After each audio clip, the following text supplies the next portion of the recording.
in many ways, we, the downtown OGs and impresarios of hip-hop culture, in many ways accidentally formed hip-hop culture into these four elements presented to audiences in a way that wasn't happening uptown. Sure, the breakers were coming from uptown. Everybody was coming from uptown. They were coming from the Bronx. But you didn't have all those elements together on the same stage. And the reason why is because breaking at that time in the early 80s had gone out of fashion with black kids who invented it. It's the Almanac of Rap show. I got opinions and they all factual. No news, just information that you won't be able to use unless you're at a dinner party trying to impress who's in attendance with endless tidbits of nonsense. We're gonna have a good time, I promise. YouTube rabbit holes, ready deep dives, pulling out old interviews from the archives. Styles, fads, trends, all of that. It's the Almanac of Rap.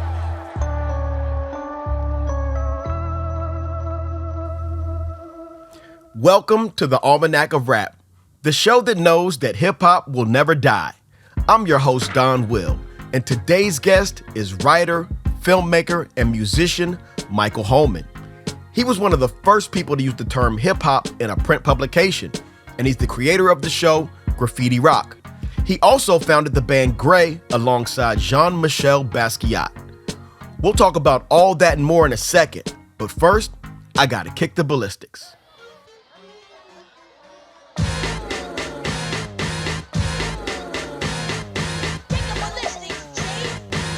I've been racking my brain for weeks trying to figure out how to start this episode. And then serendipity struck in the form of Jay-Z. At the time of writing this, I just finished editing the conversation I had with Michael, and Jay-Z was fresh off of being announced as a headliner for the Roots Picnic.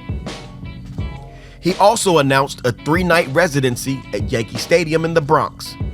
But prior to all of this, he silently put the umlaut back in his name as a means to market the song Dead Presidents being released to both physical and streaming. Sidebar. How the fuck do you even pronounce the umlaut over the Y in Jay-Z? Like, I can't even pretend like I know. I've Googled it. Somebody needs to make a YouTube tutorial because I'm thoroughly confused. Like, isn't it supposed to affect the pronunciation of the letter that it's over? His name has been Jay-Z the whole time. It's never affected the... All of this was meant to underscore him celebrating 30 years in the game. And who better to explain that than the man himself in the form of a sit-down interview with GQ. The thing about Jay-Z is that he is notoriously reclusive and hands out interviews more sparingly than he does guest verses. Actually, there are 2 lines in his catalog that perfectly illustrate this. Rap mags wanna use my black ass so advertisers can give them more cash for ads, fuckers. That was from the song 99 Problems. And my interviews are holla. And that was from the song Lyrical Exercise. And me quoting lyrics instead of using the songs is so we don't get copyright strikes on YouTube. Fuck YouTube. And that was from The Bane of My Existence. Anyway, the interview is titled Jay-Z Breaks His Silence. The conversation is led by GQ's senior editor Fraser Tharp. He guides the conversation while Jay gives context to his current motivations and speaks candidly on topics like the sexual assault allegations, reaching billionaire status, and the battle between Kendrick and Drake. He said a lot of things that perked my ears up, but it was the latter part that I really got hung up on. As a spectator, What did you think of the 2024 back and forth between him and Drake? I'm gonna have an answer you're not gonna like. Okay. Well, I don't know if you're gonna like. That's presumptuous. I think that, look, there was 4 pillars of hip hop. There are 4 pillars of hip hop, right? Yep. There's breakdancing. Yep. And so graffiti. Yep. There's DJing and battling. Yep. Respectfully, what the fuck is this nigga talking about? Is he saying that battling is a pillar of hip hop? Battling is more of a way to sort the abilities within the pillars than an actual pillar. Like, okay, a breakdance battle is what breakers do to figure out who's the best at breaking. A DJ battle is what DJs do to figure out who's the best DJ. And a rap battle is what rappers do to figure out who's the best rapper. It's a component, a function of the thing. It's not the whole thing. He goes on to say breakdancing is an Olympic sport, graffiti is in museums, and DJs are all virtually unknown. So in essence, nobody really gives a fuck about anything anymore except for the spectacle. We love the excitement, and I love the sparring and the music you get. But in this day and age, it's so much negative stuff that comes with it that you almost wish it didn't happen. The reason why this bothered me is because it wouldn't be wrong to say that he is somewhat right about the essence of hip-hop all but being gone. I'm old enough to remember when hip-hop was about participating in the culture. You had to seek it out to interact with it, even if you just wanted to be a spectator. Now, it's all for sale. You're only a customer when you're walking in the presence of hustlers. He might have arrived at that point wrong, but he's kind of got a point. Ironically enough, Jay's one-time rival Nas recently released the track Writers, which is a love letter to graffiti artists. It's doubly ironic that this celebration is coming from the same guy who once rapped about hip-hop being dead. But that's neither here nor there, because obviously, rappers, they just be saying shit. Gotta be provocative, nigga. Today we zoom out to look at the bigger picture in the form of a conversation with a guy who was at ground zero. You could arguably say that he helped build the petri dish that spawned the cellular division to give us the four elements. In this conversation with Michael Holman, we talk about the elements of hip hop and how his show Graffiti Rock put them on a national stage for the first time. Well, party people in the place to be. You just tuned into a #1 crazy fresh show we call Graffiti Rock. And this is why the show is #1. Just check out the way the Michael, thank you so much for joining the show, man. Happy to be here. Were the boroughs representing different elements of hip hop more vigorously? Like was breaking big in Brooklyn? Was graffiti big in the Bronx? Like, it's a weird question because That's a valid. Because the other thing too is that hip hop the culture was a thing you had to go see and had to interact with. So just how was it spread out, you know? Yeah, that's a really good question. And again, I have to qualify my answer by saying that I had just come to New York from California after graduating from school from University of San Francisco in 78. And I came to New York in 78, right after graduating. So anyway, I'm reading this article in the Village Voice about the Fabulous Five, and really, major props to my dear friend Fab Five Freddy, who really introduced me to the game, introduced me to hip hop culture. Without his introduction, my trajectory in hip hop could have been very different. I might not have even gotten involved in the culture. Yeah. So that said, we put together this party. The whole downtown scene comes because myself and Stan Pescott and Fab Five Freddy, we all had a certain amount of connections to the downtown scene already. And we had a little bit of, street cred on the downtown scene. So people were very curious about what this party was going to be about. And somebody who was very curious and wanted to be part of the whole thing was Jean-Michel Basquiat, who Freddie and I met for the first time that night. And, Jean and I got to know each other, and he knew that I was part of this theatrical rock movement out of San Francisco. It was a band called The Tubes that I had been in when I first came to New York in 75. So he knew about this history and asked if I'd like to start a band with him, which I was really enthusiastic about. We started what would later be called Gray that night. And so I'm already involved with hip hop through Fab Five Freddy, but primarily with graffiti.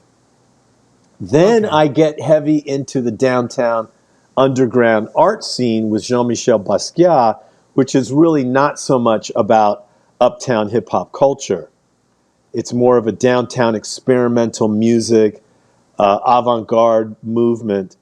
And that goes on for a couple of years as Jean is blowing up as a painter as well. And when he blows up so much as a painter that he can't be in gray anymore and he needs to go off and do his thing as a painter, myself and the rest of the band were kind of left to our own devices.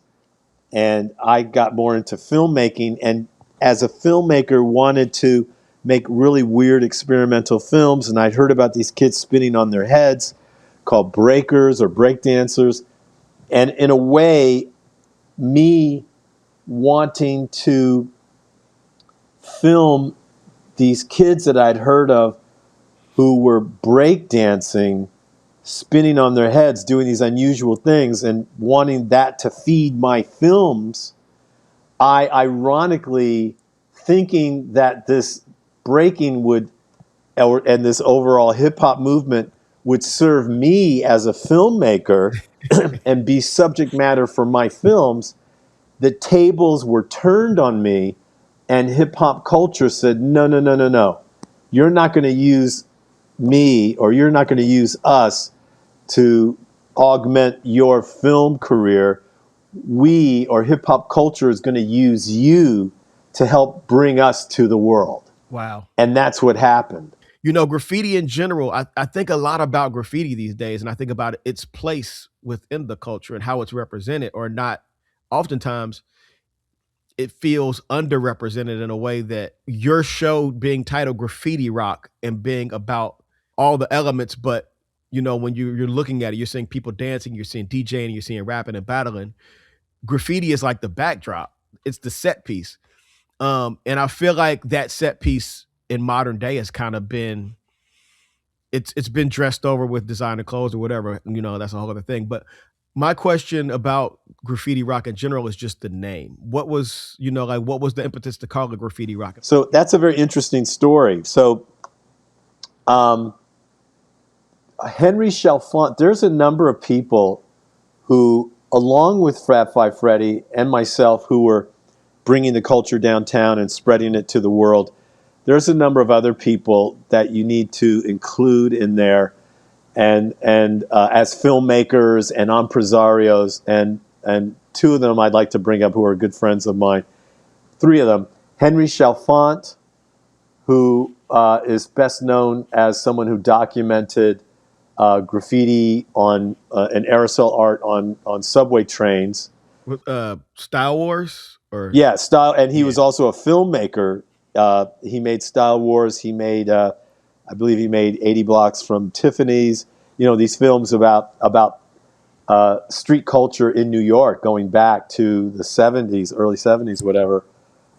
He's been there, and so is Martha Cooper, who was a journalist who was probably the first true journalist to capture hip hop culture in mainstream press. It was particularly through breaking that she did that.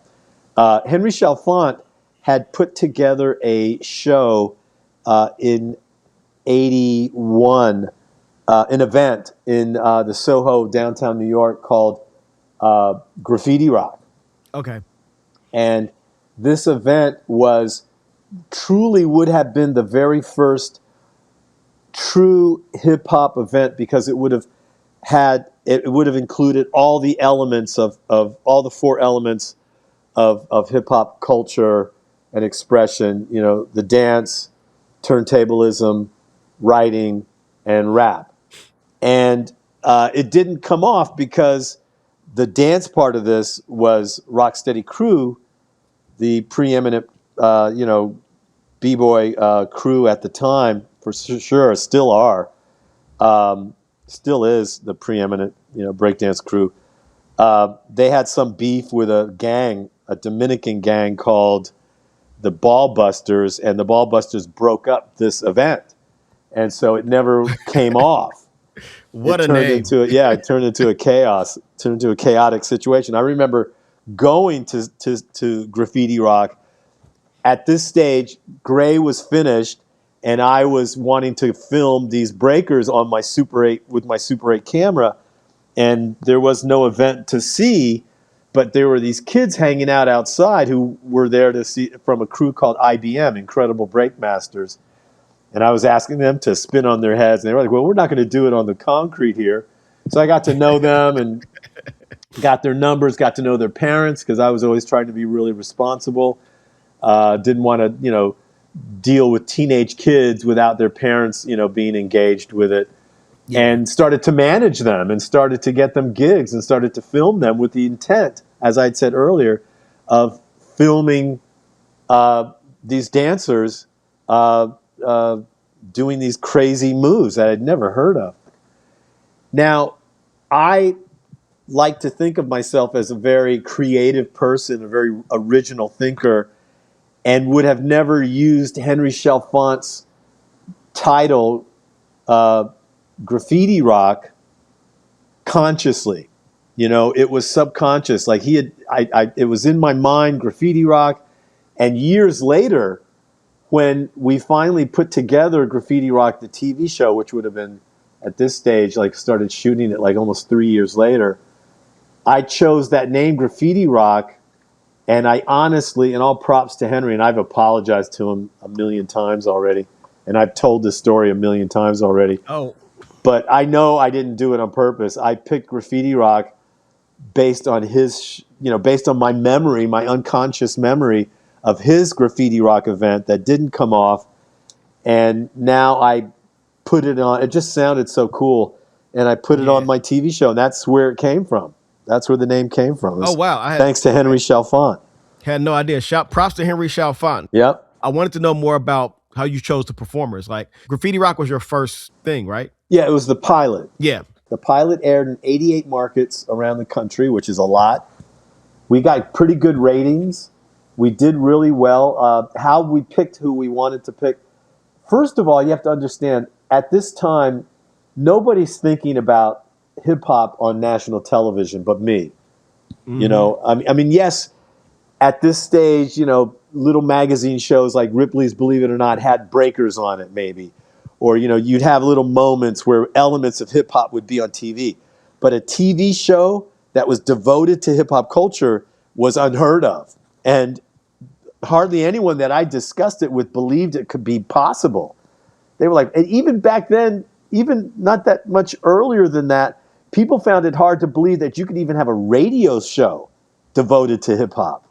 Yeah. That you could even get hip-hop songs or rap songs on the radio. It was hard to...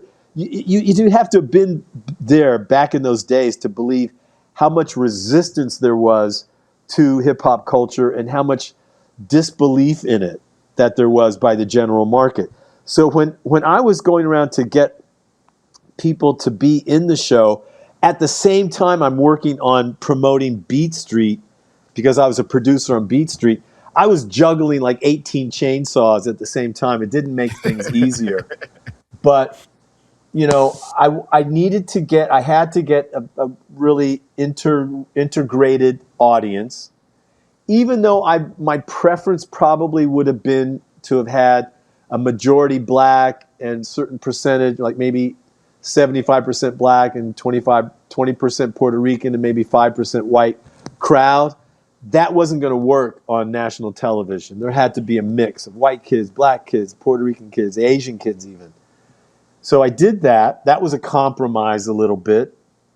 But I made sure that I got people who understood the culture and were from the scene. I was already working with Special K and Kool Mo D from the Treacherous Three. We were friends working on different projects already. So that was easy to bring them in. I had thought about either getting Mr. Magic or Fab Five Freddy to be the host of the show, but there was so much going on, and everyone was doing so many different things. It was just easier in a way for me to be the host. Right. Run DMC was critical to get on the show, and I had a relationship with Russell Simmons and Def Jam. I'd been working for them. I'd made music videos for them. I'd been, in relationships with Def Jam. I made Christmas and I produced and directed the Christmas and Hollis video for Run DMC. Oh, wow. I directed the Adidas commercial that they did. So I had a relationship with Def Jam. So that was easy for me to approach Russell Simmons to get Run DMC on. Shannon was not hip hop, but you know, the people that I worked with and producers, they were really pushing me to not have it all exclusively hip hop, to kind of like spread out a little bit. The New York City Breakers was the crew that I created, so that was easy to put them on the show. So that's kind of how I put together the talent and the audience. I really wanted it to be a studio show, like a Soul Train, you know, unlike some people criticized the show and said, oh man, you should have made it, Graffiti Rock should have been on the streets of the Bronx, you know, or you should have gone into different places. And, you know, maybe I should have, I don't know. But I really wanted, my intent back then was to elevate the culture, to take it out of the streets of the Bronx and put it in an expensive, high quality TV studio. I wanted to elevate the culture and put it where I felt it belonged and where it was headed. And what I was gonna say to note to that was that what I enjoyed about it was seeing it in the context of that studio, seeing it in that space being performed, and seeing like Grandmaster Flash, not Grandmaster Flash, Kool Moe D and Run DMC battling in that space, and seeing like the dancers moving around. It just was such a for lack of a better term, kind of a mind fuck. Like it was like the first time that you're getting to see these things outside of just like a smoky nightclub or and then of course I had Brim, the graffiti artist Brim, who I'd worked with. These are all people I'd been working with for years as a hip hop impresario and filmmaker. Brim did the graffiti. You also had Debbie Mazar. Did you know she was Debbie Mazar? Yeah, Debbie Mazar. She wasn't. I mean, she was obviously herself the whole time she's been alive, but she was an aspiring actress at that point, which is kind of cool. See, what's interesting, you know, when Freddie and myself and Henry Chalfant and Charlie Ahern and Martha Cooper, as we're bringing hip hop culture downtown, the whole downtown mud club art scene, of which Debbie Mazar was a part of and Vincent Gallo was a part of, many people on that scene embraced hip hop culture, and all of a sudden they changed their look, they changed their fashion, they changed the music they danced to, and the clubs they went to, and they just embraced hip hop 100%. And Debbie Mazar was one of those people, and that's why she's on that show. That's why Vincent Gallo's on the show. You know who else? Like every so often. And this is one of the things that like made me want to talk, like not one of the things, but one of the moments that I was like, okay, I got to do something about Graffiti Rock. There's Instagram loves to send me clips of hip hop stuff, and they'll send me a clip of Graffiti Rock, one specific moment. B-Girl Josephine, Olivio. Yeah. Like that clip always goes viral on my algorithm for some reason. And it's always like, yo, I don't know who this woman is, but she's killing it. Or it's just like, Auntie got moves. Or like, yo, they had bad women back in. Like, it's always a positive response. But like, that's one of those things where, you know, it's just a testament to the lasting power of the program, you know? Yeah. No, it's funny. I interviewed her for a documentary I'm working on years later. And, you know, all these people have become middle-aged adults. It's so strange and funny to see that. But she was really cute and really great. Josephine had been one of those early dancers back in the day that were oftentimes used in commercials, like a McDonald's commercial. And she got to do a lot of really interesting things. She was a professional artist and dancer early on. So anyway, we shot Graffiti Rock. The director of Graffiti Rock was this guy named Santi. He actually directed the scene, the marriage scenes in King of Comedy, which was actually a Scorsese film. But we actually got I think an Emmy nomination for lighting, so we got a little recognition. We took it, and when we took it that year After it aired, 88 markets, got good Nielsen ratings. People saw it all over the country. When we took it to sell it to the different station managers regionally around the country, which is how you have to sell TV programming, you don't like sell it to NBC in New York and then they show it all over the country. No, you have to sell it to the different NBC and CBS and ABC and Fox. You have to sell it to each of the regional station managers in those cities around the country. And if you don't get enough of them to buy it, you won't have the money to produce your show. And so when we went to NAPD in Vegas to sell it, we weren't able to, because a lot of the station managers who were predominantly white, middle-aged men were like, well, we already have Soul Train. Why would we don't need this. What is this? Or they would say this rap thing is a passing fad. This is 1984. They're saying rap is a passing fad. Imagine that. And we just never got. And then the second year we went to NAPD, LA said, well, we'll buy if Chicago buys. And then Chicago said, well, we'll buy if New York buys. And then New York said to us, the New York people, I'm not going to mention who they were. Yeah, you have to pay us under the table X amount of dollars for each episode, which was kind of organized crime. And we were like, oh, shit, we can't get involved in that. Yeah. And it just kind of collapsed. It was just, we were just ahead of our time. I was ahead of my time, as I have been on a lot of things. And I'll tell you something, being ahead of your time is not always a good thing. So, yeah, and to get back to your earlier question, which was, were certain boroughs strong in different elements of hip hop over other boroughs and over other elements? Like, for example, was Brooklyn known for graffiti? Was the Bronx known for breaking? Was Manhattan known for rapping, et cetera, et cetera? Yeah. I would have to say the answer to that is the Bronx was ground zero pretty much for all the elements. The Bronx is where all the elements were being developed in a unique way, and then other boroughs were claiming, because it's the same city, and these are people who dating each other across boroughs, and right. and getting, people know each other. They're, just because you lived in Manhattan doesn't mean you didn't go to Brooklyn for parties, or just because you lived in Brooklyn doesn't mean you didn't travel to the Bronx to go into the train depots to get up and write. Yeah. But I do know, as I became early friends with Phase 2, and like Fab Five Freddy, Phase 2 was an important liaison for me into hip-hop culture. He, as a Bronx graffiti, he'd hate me for calling him a graffiti artist or a graffiti writer. He always preferred the term aerosol art. He never used graffiti. He hated that term. Yeah, I'm talking a lot here, man. I'm sorry. I have so much to tell you. I tend to not leave space for you, but yeah, just interject anytime.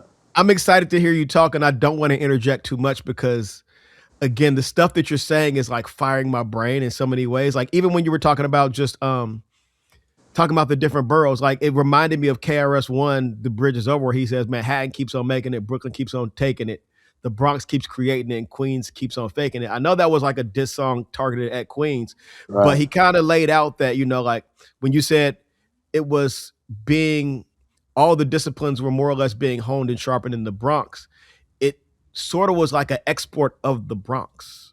Yeah, but what I was going to say, though, about Phase, I can remember a time when Phase 2 told me that he felt, and I listened very closely to anything Phase said, he felt that some of the most important writers were really coming out of Manhattan. I can remember that. I can remember conversations with Fab Five Freddy where he was sharing with me facts about certain DJs like DJ Flowers, who was coming out of Brooklyn. There was the Disco Twins coming out of Queens, who were pioneers with certain sound systems. I mean, there were people in different boroughs who were coming up with a very important breakthroughs in the different disciplines of hip hop that were from different boroughs other than the Bronx. But from my experience and from what I've heard and from what I've seen, the general consensus is that, you know, these elements were being really explored and presented in ways that sharpened them and refined them and defined them. Most of that was happening in the Bronx. Got you. You know, and I don't mean to pick on anybody, but the one borough that doesn't seem to get a lot of credit like that early on credit is Staten Island. So, Yeah. you know, like, you know, you have like the Wu-Tang Clan, but that was much later. That was like in the 90s or whatnot. There was the Force MDs were out of. Oh my God, yes. They were breakthrough. They were doing some really early stuff. They were in a film I made called Bronx River Throwdown. But yeah, most everything was coming out of the Bronx, but different boroughs had different stars that really shaped the game. Manhattan keeps on making it, Brooklyn keeps on taking it, Bronx keeps creating it, and Queens keeps on faking it. From Fab Five Freddy to Martha Cooper to Henry Chalfant, that's Yeah, and I was going to also mention another person who was very much a part of that connection of rubbing shoulders together. The uptown and downtown scene was Charlie Ahern, who was Ahern. Fab Five Freddy's partner in making Wild Style. Yeah, so these are all names that, again, like I've encountered them and I'm aware of them, and I know that they were like ground zero. They were there, you know, on in like when it was forming. But it's also that thing where hip hop has moved so far and it's so vast that the cast of characters kind of elbows out people and shit. So, but yeah, those are three names that I'm absolutely going to. Well, here's the thing about what you're saying about the elbowing out other people, other elements of hip hop. That's very important to say. And it gets to the root of a couple of issues. It gets to the root of the whole controversy and the brouhaha that was happening over the last couple of years as to how much of an influence and participation that Latino, particularly Puerto Rican artists, hip-hop artists had in the creation of hip-hop culture. It gets to the issue of the elimination or the kicking to the curb of all the other elements of hip hop other than rap. Yes. What had happened in the late 80s or the mid 80s by people like, you know, the Russell Simmons of the world and the, you know, different labels that were putting out music, they realized very early on, and they were correct, that these other elements, writing, breaking, turntablism, didn't make the money that rap did. Yeah. And so they got discarded by the labels. The labels focused on the rappers. And if you could produce as a DJ, then maybe you'd be brought along. Yeah, But if you couldn't produce music, if you didn't know how to work in the studio and all you knew how to do was scratch and play records on turntables and mix records on turntables, you got left behind. The breakers got left behind. The graffiti artists got left behind. And what happened was that the labels said the only thing that's important are the rappers because they make the money, and that's hip hop. It got subverted because when you think about it, right? Like it used to be the rapper was in service of the DJ, and the DJ was the center of the thing. And then you get then you move on and you get like, let's say like Heavy D and the Boys or Big Daddy Kane, where it's a rapper with dancers and a DJ, and the DJ has every album had the DJ track on it. You know what I'm saying? Where it's like the DJ gets busy, and then you move a little bit forward, and it's like, all right, we're moving away from the dancers, just the rapper and the DJ, and then you move even more forward, and it's just like, all right, we just got a rapper, right? So A now bunch think of about it. producers. Now think about it. Hip hop culture now is moving around the country. And in the beginning, yes, trust me, in the beginning, it was breaking that kicked open the door for hip hop culture all over the world. I mean, people had an idea that DJs, that was nothing new about that. And spinning rhymes over a microphone may or may not be all that novel. Graffiti's been known forever, but somebody spinning on their heads, that was new. Well, I wanted to make that point, though, that as hip hop spread around the country over the years, it became really just rap. And you had artists around the country who were primarily black vocal artists who became rappers. To their audience and to the rest of the country, what they were doing, they thought was hip hop. Yeah. For us in the OGs, we were like, no, what you're doing is rap. You're doing You're one of doing the an elements. element of Yeah. hip hop. But because of the record labels, the idea that rap is hip hop became the truth, became the larger truth. And so you have people, in the Midwest, and they're thinking about, different rap artists from the dirty South or West Coast or wherever, and they're seeing only black, artists. They're confused when someone like me, or even somebody like, any of the OGs who were around from the beginning, KRS-One or Kaz or, Shaw Rock, and they tell you, Puerto Ricans were there. They were part of the flavor, as, yes, black kids were really the genesis of hip hop culture. They were the ones who created this culture, but the culture was influenced and helped formed by a Latino, and particularly a Puerto Rican voice and style, particularly in breaking as the way we see it today. A kid today in 2020, whatever, is not going to understand that.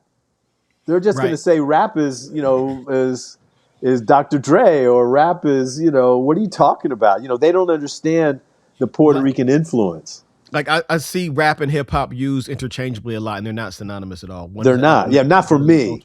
Some people it is. It's not for me either. I'm not having it. Bust the narrative I come to give. Listen, rap is something you do. Hip hop is something you live. The difference is kids nowadays, they got the video. Rappers don't need skills to build, so they don't really know. Hear me, yo. I come from a generation, that second generation OG pioneers in hip hop as it's coming downtown, where we were helping to form hip hop culture. Even the downtown kids like myself and Charlie and Henry and Martha and etc. We had a real hand in establishing hip hop culture, even in some ways accidentally, as multifaceted, Right? as writing, turntablism, rap, and dance.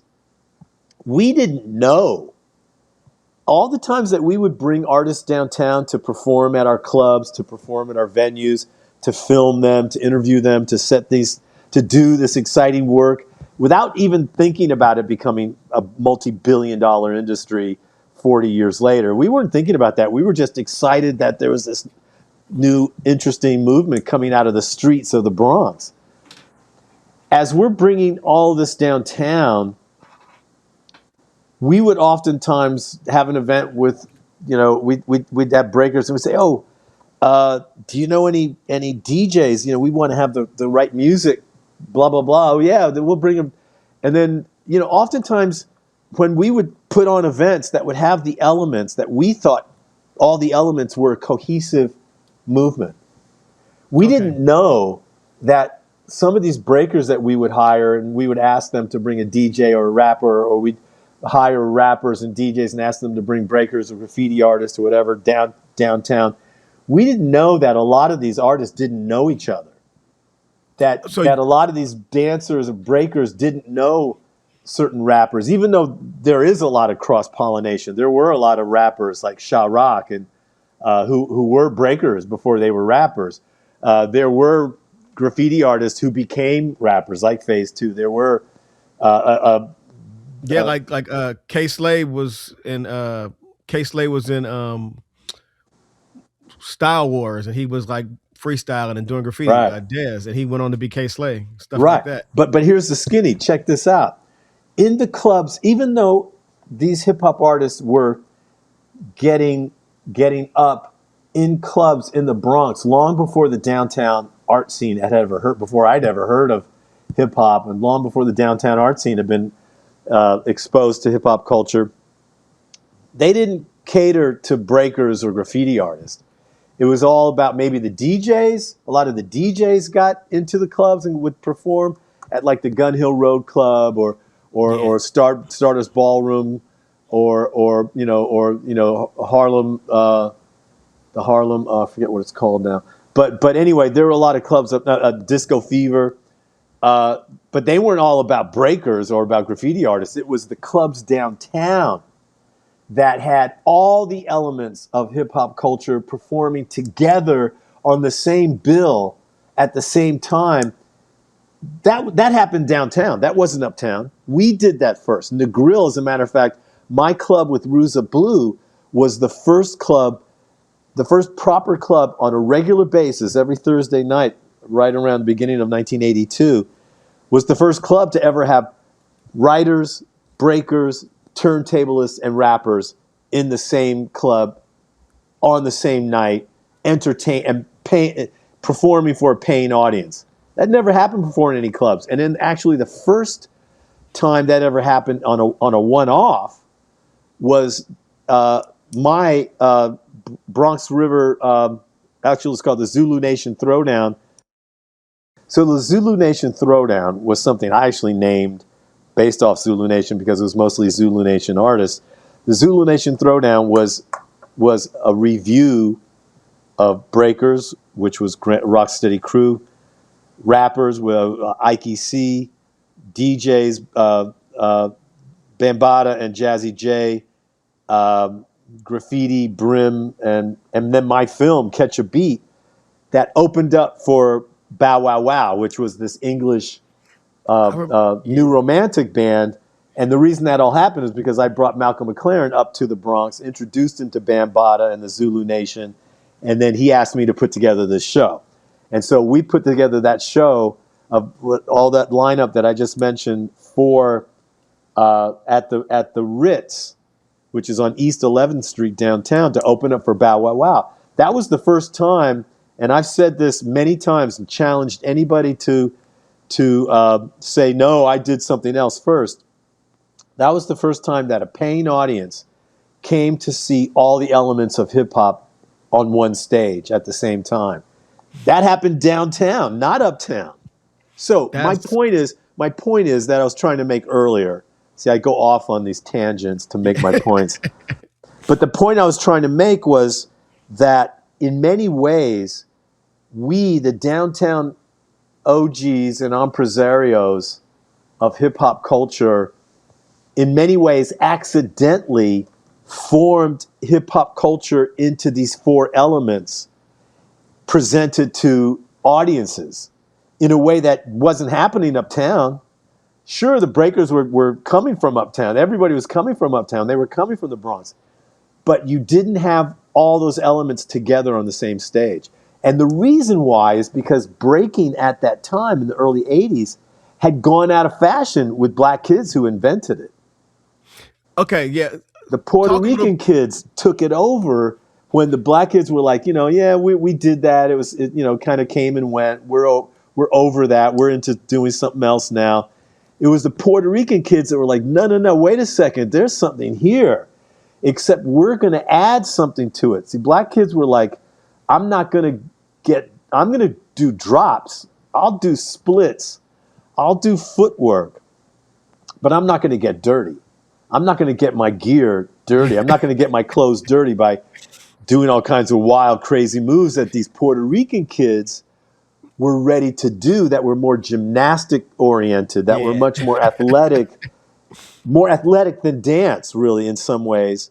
and these Puerto Rican kids, and many of them were shorter and had a lower center of gravity, so they were much more inclined to be good at doing break moves and dances that were more gymnastical oriented, that required gymnastics in order to do them. Now is the time for all the people all over the world to see rappers breaking, DJ stars rocking, shaking and breaking.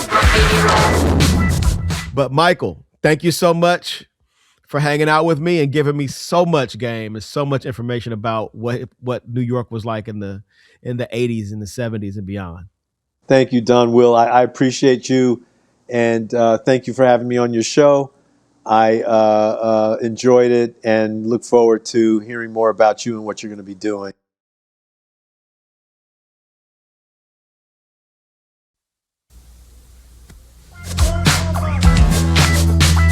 Well, it's time to go, but I'd like to thank all you hip-hoppers for tuning in and joining our party. And it's the hip-hop kids who made this show. And if you like what you saw, just let us know. So until next time, this is your most host, Michael Holman. Later. Shout out to Michael Holman for stopping by the show to chop it up with me. You can watch Graffiti Rock on YouTube right now. And if you want to know more about his band, Gray, they're still active and would really appreciate a purchase on Bandcamp. And that's it for this week, but stick around after the credits for a little something extra. Oh, and by the way, the show also has a 1-800 number now. You can give me a call at 1-877-DON-WILL with any comments, compliments, or show ideas. And they might just end up on the show. Again, that's 1-877-DON-WILL. The Almanac of Rap is created and hosted by Donwill. Executive producers are Donwill, Aisha Sese, and Travis Harris. The show is produced by Kobe Bafor. The show's associate producers are Brianna Harris, Tiara Jackson, and Javon Stevenson. The production coordinator is Bianca Ortiz. Audience development is handled by Hassan Spruill and Ashawn McCullen. Ad ops and audio marketing strategy is handled by Fabian Mickens. The show is directed by Travis Harris. Video editing was done by Kobe Bafor. Our social media producers are Taylor McGee and Michael Mays Jr. This episode of the show was written by Donwill. Art direction for the show was handled by Kaushik Kaladindi. Graphic design was done by Jefferson Harris. The show's camera operators are Travis Harris, Kobe Bafor, Trigger Bowden, and Compton Timberwolf. Compton's also our technical director and audio engineer. The show's theme music was provided by Donwill, with additional production in each episode by Von P. Donwill also doesn't think that speaking about himself in the third person is that weird anymore, which is honestly pretty weird. That same week, Fab Five Freddy was doing promo for his book, Everybody's Fly, and he just so happened to mention Michael Holman in an interview. Here's Freddie in a Drink Champs interview explaining the role that Michael played in helping to coin the term hip-hop. The first time it was used in print, this cat Michael Holman, who, once again, he did a TV show early, but the goofy cornball suits that he had to deal with didn't allow it to go. It was syndicated, and it was called Graffiti Rock. You've probably seen clips of it online where you see like Kumo D and running them perform. It was, and he's the host on it. He had the Gazelles on, you know, he was somebody that I put on, and he dived right in. He would manage the New York City Breakers. They were like the rivals to the Rocksteady crew. In an interview in an article in a downtown paper called the East Village Eye, he does a story. I had gotten his ear and let him know, listen, we're going to call it all this. We're going to be beginning to promote the movie. This whole special section in East Village Eye was like several articles. The first time this had ever happened about different aspects of the culture. Futura and Lee had art that was included in that issue. And Michael Holman does an interview with Bambaataa and uses that term for the first time in print. Serendipity at its finest. All right, I'll see you guys next time on the Almanac of Rap.